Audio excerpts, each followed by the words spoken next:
before you attack the waiver wire this week, you need to understand which players are actually worth adding. And this video will help with that. Here are the top players worth the spot on your roster. Let's begin with Samaje Perine, who you should add. The Bengals running back is available in 92% of leagues. And a big reason you want to add him is Joe Mixon left on Sunday with a concussion and is in jeopardy of missing next week's game. So now here's what you need to know. More specifically, Mixon left in the second quarter, and Perine played 80% of the remaining snaps at the running back position. Now this led to Samaje putting up 30 points. He was actually the second highest scoring running back on the week, only behind Tony Pollard. He did it on just 15 touches, and of course when you're going to do that, you're likely needing to find the end zone, and he did 3 times. Of course those touchdowns are going to prop him up, but he was still very efficient on a per touch basis. He has been efficient this year, and in his past as a starter, Perine averages 13.6 fantasy points. He started 11 games. This is a pretty good sample for his career, and he's done it on 19 touches, including some receiving game work like you saw on Sunday where he had a couple of receiving touchdowns. Now to put this in perspective for you, his 13.6 points per game would actually rank top 20 amongst running backs this year. And even if Mixon ends up playing, he's a player you want to have because he would take on Mixon's top 5 opportunity share in the NFL if something happened heading into the fantasy playoffs. So add Mixon and then consider Darius Slayton, the new wide receiver 1 for the New York Giants, who this past week saw some nice usage. Slayton led the Giants with 66 snaps played. It ended up being a season high 86% of the snaps, and now here's what this led to. It led to one of the best games of his career. 13.6 points on 10 targets was a really nice showing. And now over the last month, in terms of fantasy production, Slayton's actually a top 20 wide receiver, so he should not be available in over 50% of leagues like he is right now. He's worth at least a bench spot for you. And it's likely only to get better because unfortunately, the rookie Wan'Dale Robinson tore his ACL in this game, and Robinson just saw 13 targets. Those have to go somewhere. There's a pretty good chance that from this injury, Slayton is going to see at least a bump in targets, even if it's 1 or 2 on top of what he's already seeing, a double-digit target game on Sunday. Yeah, that's going to be important. So this veteran is worth adding, and in the past, it seems like Daniel Jones really trusts him, especially downfield. It's depleted wide receiver core. He's going to be competing with the ghost of Kenny Golladay and Richie James. Get Slayton and this next rookie. And that will be Alec Pierce. He's worth an add, especially in some of those deeper leagues where he's available in 83% of total leagues right now. You see, this past week, there's nothing flashy here, so it'll probably be easy to add him. He only had 5.8 points, just 28 yards, but the big thing was these 8 targets right here actually led the Colts. And I don't think this is fluky. Yeah, I don't think he's going to be the target leader over Michael Pittman or maybe even Paris Campbell on this team, but seeing more targets is likely because this season with Matt Ryan heading into this game, Pierce was averaging 5 targets per game. This has now gone up to 6 targets per game for the rookie, which is over 50% more than what he was averaging with Sam Ehlinger. And that sample is skewed a little bit from when Ashton Doolin was healthier early in the year and taking snaps away from the rookie Pierce. Because remember, Pierce is a rookie. He was the 21st pick in the second round of the draft, and he has an upcoming bye week in week 14. Now, this is notable because it's right before the fantasy playoffs start, and as a rookie, when you go into the bye week, you usually see more usage if you're a solid player like he is after the bye. So you want to grab Pierce and then this next tight end. And before we get to that new tight end, the reason why we even want him is because Zach Ertz is now out for the year for Arizona, making the rookie Trey McBride's second round pick the new tight end 1 for the Cardinals. All right, so here's a couple things to know about McBride. Well, he was the first tight end drafted this past year in the second round, so it's kind of a little known fact since there wasn't a great tight end class compared to Kyle Pitts, Pat Fryermuth last year, and he was the #1 tight end, won the Mackey Award last year in college football. But that's not all. He actually had a top 1% of all-time college dominator rating. Now, what is a college dominator? Well, very simply put, it just means the amount of total production you had for your team. And he, Trey McBride, had 46% of his team's production, top 1% of all time for any position, let alone a tight end. And to put that into more common terms, for example, he had 11.6 targets per game as a tight end. Unbelievable. So he's worth an add, and I also believe it's time to add the veteran Matt Breida as some insurance heading into the fantasy playoffs. You see, this past week, Breida played 20% of the snaps, 15 total. He actually scored 10 points because he found the end zone on just 4 touches. But you don't want him because he scored 10 points last week. That's not what we're chasing. We're chasing the fact that he's the main backup to Saquon Barkley. You see, Barkley this year ranks first in opportunity amongst all running backs, seeing 85% of his backfield's opportunities. That's the targets and the touches, playing the most snaps amongst any running back at 83%. So if something was to happen to Saquon, and we hope it doesn't, the backup running backs behind him are Antonio Williams, who has 0 touches this year. You have Gary Brightwell, who has barely any snaps this year. And then there's Matt Breida, the clear and obvious backup, who is not only a veteran, but is a productive veteran. You see, in his career since the start of 2017, when he was a rookie, he ranks top 15, actually borderline top 10 right now in yards per touch. He ended up having 6 yards per touch last year, which was top 10 in the NFL. And this has been a common trend for Breida in his career. When he has the ball in his hands, he is fantastic. So we hope nothing happens to Saquon, Saquon, but as we've seen time and time, including with Saquon in previous years, these backup running backs can be league winners for you. You might as well add him. And add this next rookie. This is the #1 wide receiver add. We've talked about him in the past couple of weeks as people forgot about him because he was injured, but Treylon Burks came back. He's available in 80% of leagues, and you need to get him. You see, in his return on Thursday Night Football versus the Packers, he goes out there, he has his first 100-yard game of his career. He looks fantastic doing it, having multiple deep receptions, winning often in this game out of the slot and outside. But the craziest part about all this is he only played 33 total snaps in this game, which ended up being 50% of the snaps. So he's only out there for half the game, yet he puts up 111 yards. Which simply put, this means that there's a lot more upside here for the first-round rookie Burks, who is now healthy. And it may start as soon as this week when he takes on the Bengals, who just gave up basically Kenny Pickett's best game of his season, almost a 100-yard game, found the end zone for George Pickens there, and the Bengals ranked 20th in coverage this year. A nice spot for the rookie in Treylon. So the rookie is worth adding, and then a surprising veteran is also an interesting add. And that man's name is Demarcus Robinson, who just had the second best game of his career. Only one time, I believe 3 years ago with the Chiefs, he put up a 30-point game. Outside of that, this 25-point day for the veteran in Baltimore on 9 targets, 128 yards, was the second best of his career. Now, I don't think he's the greatest of players. I think he's a sound player, but the reason why you want to add him is there's really no other wide receivers at all in Baltimore, and we saw that this past week. Robinson ended up playing 54 snaps, which was a season-high 81% of the snaps. And if we scroll over to the overall targets in this game, Robinson had 9, 8 more than any other receiver. Duvernay just had 1, and then there was just one other total reception, one other total target for a wide receiver. I mean, this matters because it shows clearly that Lamar trusts Robinson, and it's not just this one game that I'm drawing these conclusions from. Over the last 3 games, he has 7 targets per game. And Robinson very quietly has the 4th easiest remaining schedule, these Baltimore wide receivers, heading into the fantasy playoffs. So if there was a guy to just pick up, if you're in a 2-flex league, a deeper league, this is a guy who's worth it because he's currently available right now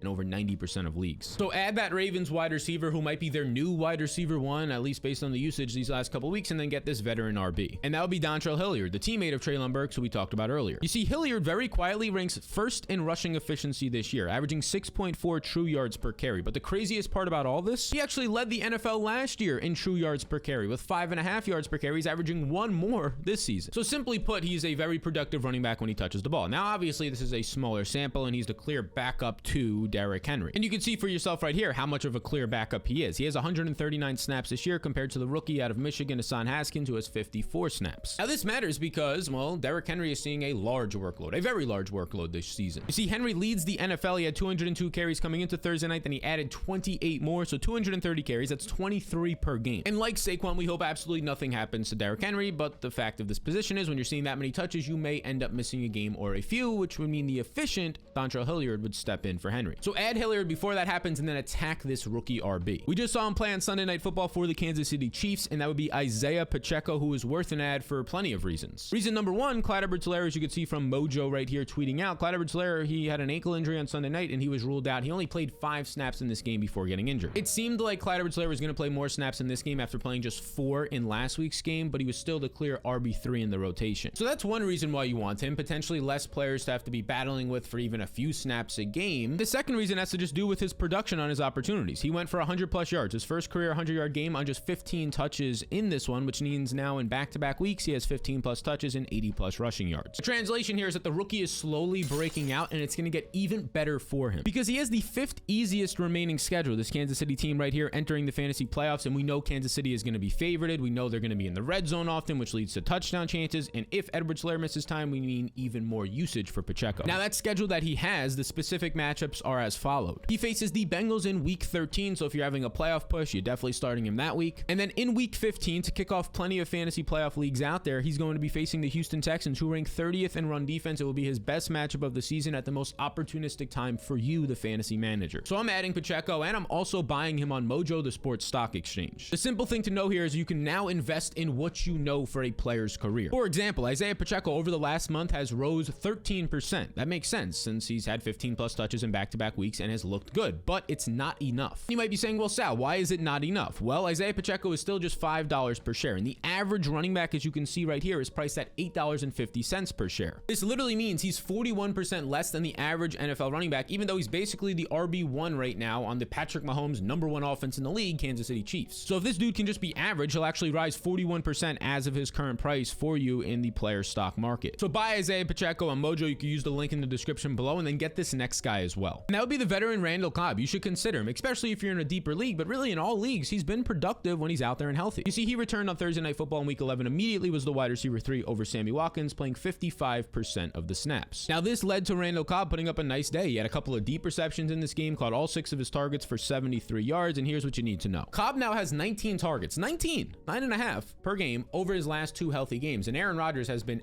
an advocate for Cobb. He's been publicly saying he needs to play more snaps every time he basically can. And it's probably easy for you to get Cobb because he's available in 96% of leagues, and he's not the sexiest name out there compared to some other rookie options and running backs that might be on your waivers. But he had 6 deep targets and 3 red zone targets. That's 9 cheat code targets heading into last week. And then he saw 2 more deep receptions. So 11 cheat code targets in just basically 5 to 6 healthy games. So consider him and then go get this next RB. And this would be the #1 ad in all of fantasy if he's still available on your league, because he's available in 45% of leagues right now, and that's Rachaad White. Let's discuss. Before the bye week, White put up 13.5 fantasy points, his best day on the season, having 100 plus yards on 22 rushing attempts. Now, it's worth noting Leonard Fournette was injured in this game. But according to the ace beat writer at The Athletic for the Buccaneers, Greg Allman, Rachaad White is likely to continue to be the starting running back even when Fournette is healthy after this bye week. And we talked about it in this video with Alec Pierce on how rookies after the bye week see more usage, and that's what we're expecting heading into this week. So now here's what you need to know specifically about the rookie White. He was taken in the 3rd round, and at Arizona State, he had 1,400 yards last year, and he was 7th in the entire college football in catches. He actually accounted for 38% of Arizona State's total production, which is top 10% of all time for running backs in college. And this week, he's going to be facing the number 31 ranked Cleveland Browns run defense that has not been good on the season. So you want to be adding him, spend all of your fab budget if you need to. You want to be trading for him before this week because you're not going to be able to get him again. And similar things can be said for this next wide receiver, because if he signs to a team soon, you're probably not going to have any shot at getting. That's Odell Beckham Jr., who reportedly is going to decide after this week which team he wants to play for, and he wants to play for a contender. And based on his recent tweet when the Cowboys were finishing up their 40-3 victory, it seems like he's eyeing the Cowboys. He said they went crazy today. The Giants ended up losing. Those were the 2 teams who were in conversation.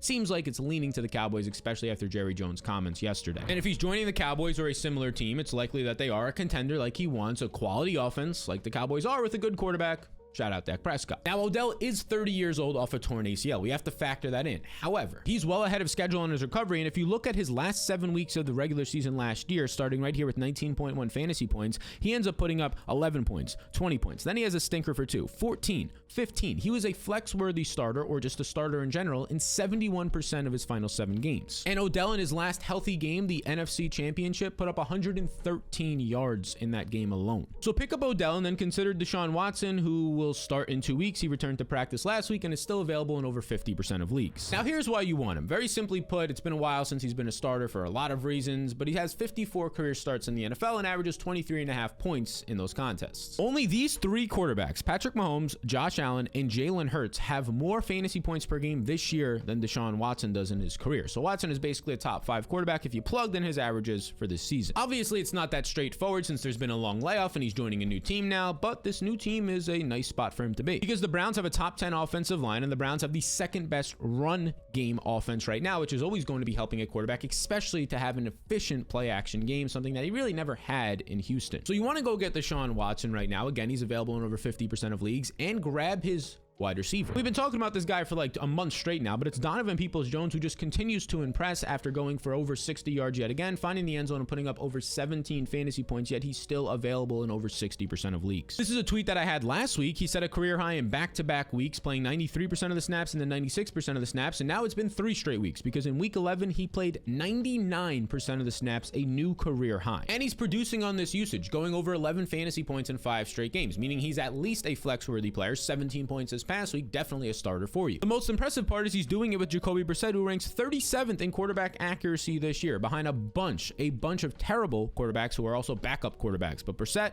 37th, which is leading to 30% of Donovan Peoples-Jones' targets being inaccurate. But Deshaun Watson, the man we talked about earlier, he's coming back and he's top 10 in quarterback accuracy as a starter. So when this accurate quarterback returns, Donovan Peoples-Jones is going to have massive upsides. You want to be adding him before Watson gets back and before your friends do. Now, these are the players you want to be adding before week 12 and really before the fantasy playoffs. But maybe they're not available, and some other players aren't available either who are nice buy low options in trades. And those exact players that you want to be trading for and acquiring before the fantasy playoffs, you can check out in this video right here.